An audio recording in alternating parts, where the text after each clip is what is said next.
Hey guys, so I am doing a tag flip today, and I'm starting by just kind of collecting all the pieces of ephemera that I can use for tags, and a lot of these come from the Chillingsworth Manor collection that you guys might have seen in my October Craftoween stash video. A lot of them are cut-aparts, and then I also pulled some tags from my stash, just some a white tag, and you'll see a craft colored tag there, and then a few things that I've gotten in swaps, and some IKEA tags for the 3 and the 1. So I'm starting out here by just tracing out the tag shape on some black cardstock because I figured I'd like to use it as a black tag instead of the white one, so I'm just using that as a template. And I'm going to cut that out.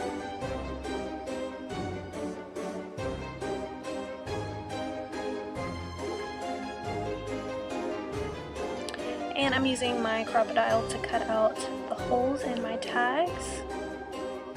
And I've kind of put them in order here as to how I'd like them to end up. Largest in the back, smallest in the front. And this tag that I'm starting out with is actually an envelope, so it opens at the bottom. And whenever I send this off, I'm going to include some goodies in there. So I'm starting by adding some of my Martha Stewart washi tape down at the bottom. Or at least I thought I was going to, I guess not. And then I'm going to use a black doily there, and then just some ephemera. The shrunken heads, it looks like. And then using some of that foam rickrack, the orange glitter rickrack. And I got that from Michaels several years ago. And I'm just going to layer some ephemera. Again, I'm mixing collections here like a lot of the other projects that you've seen. So I'm going to use some of my Hocus Pocus, some of the ephemera that I have, and then any kind of stickers that I have in my stash. Just layering those up there, just some craft stickers that I've stamped on. And then a little witch cutout that I have from the Hocus Pocus collection. And I'm backing her with some foam as well so that she can stand up and have plenty of support on that tag.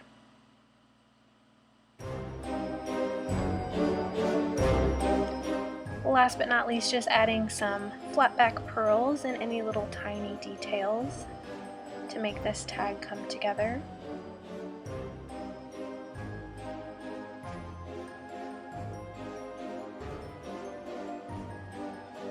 I think that sticker says, "Fly my pretties." That's also part of the Hocus Pocus collection. This next one is from the Chillingsworth Manor. It's a cut apart, and it's a skeleton riding in a carriage, and I thought, hey, when am I ever going to use this? So I'm turning him into a tag, just punched a hole, and then using some of that Martha Stewart washi tape. Gonna layer that up there with a sticker and some vintage ephemera.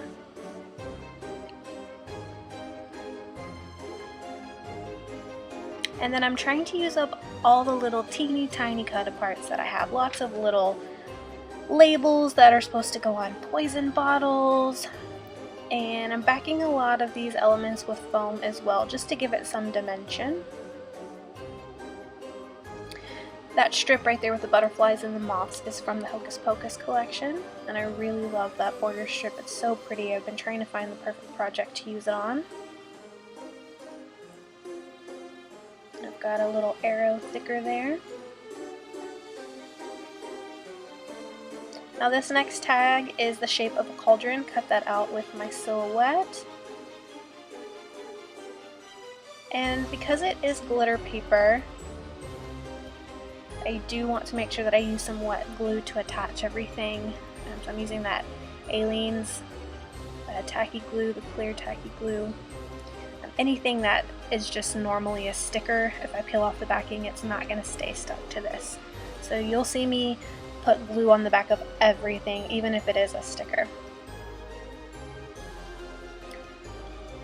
So putting a little label that says Bubble, Bubble, Toil and Trouble, including that with one of the witches from the Hocus Pocus collection, and a craft sticker that I've stamped on, and adding some pearls just to make it a little fancy. Now this is the black tag that I cut out at the beginning of the video, and what I'm going to use is these Tim Holtz Halloween rub-ons in white. And I'm not going to get too precious about what image is going to go where, but I'm just going to cut them up into pieces and place them all over the tag and rub them on. And some of it sticks and some of it doesn't, but that's actually the look that I'm going for. I want it to look very mishmashed and faded and like it's kind of crumbling off that tag. So you'll see when I peel this up, not everything sticks, but that's okay because I'm going to go back and take those little pieces that didn't rub off the first time and stick them in all the gaps.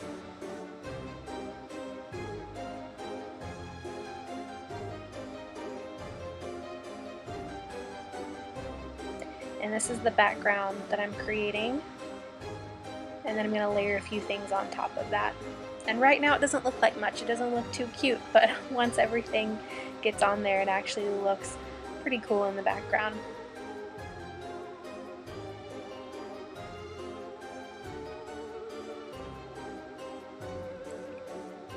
So I'm going to create a banner with a piece of cardstock, just a scrap piece, and then I'm going to layer that with some of that Martha Stewart sticky back ribbon.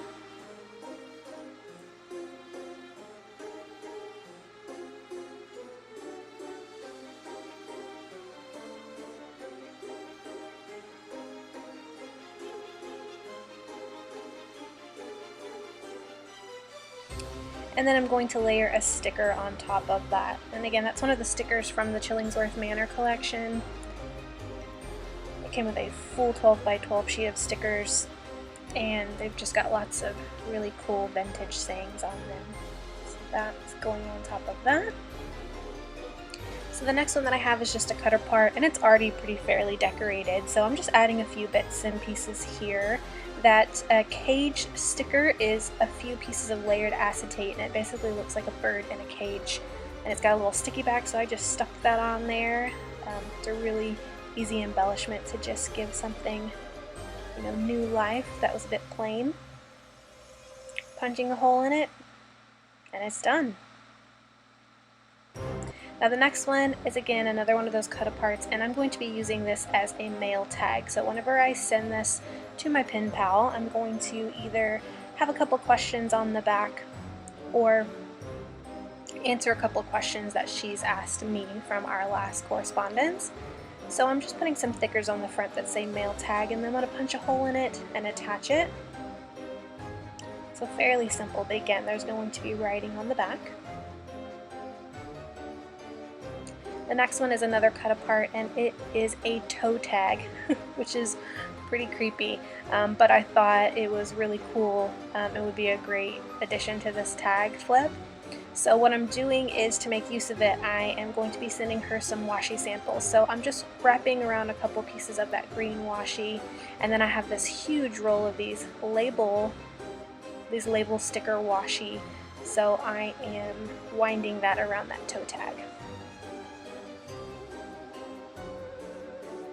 Now the next thing is this little owl tag that I got from Target years ago. I have a ton of them, and I wanted to add him on there, but he seemed just a little bit too cute, so I had to make him a bit creepy. So I'm adding eyes, and I think that really makes him creepy.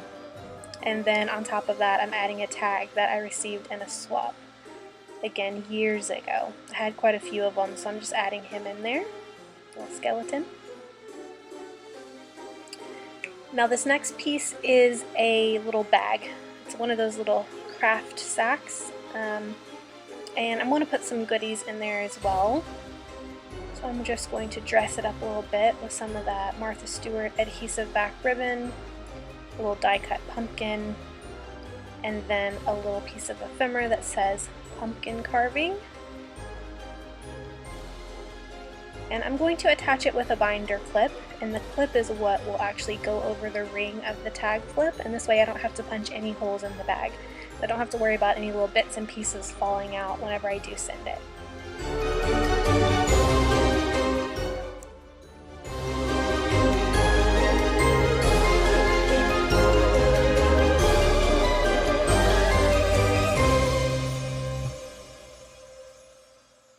Now the next thing that I'm working on here is another one of those cut-aparts from the Chillingsworth Manor collection. Oh, it looks like I'm going to go back and add some details to this little baggie. Some word phrase stickers and some candy corn. Alright, now here we go. To this one, it looked a little bit like a graveyard, so I'm adding one of these clear stickers over the top. It says RIP. And because it's a pretty small tag, I'm just going to decorate it really simply. I'm going to add one of these huge spiders to the corner. And then I believe, yes, I just put a few little tiny stickers on there just to embellish it a little bit further. And last but not least are these tags from IKEA, and they've just got numbers on them, 3 and a 1. So I'm just going to add a few stickers here and there to them, and a few flat back pearls and pieces of bling, some little gems here and there. And we're going to put it all together. Alright guys, so now I'm going to show you a little flip through and some close-ups. I hope that you enjoyed this project, and I hope it's inspired you to make your own tag flip this year. Don't forget that I have a video out every single day in October for my October Craftoween series. I hope that you'll come back and subscribe and watch these videos and get some ideas for your own October and Halloween creations. Have a great day, and I'll see you guys in the next video. Bye!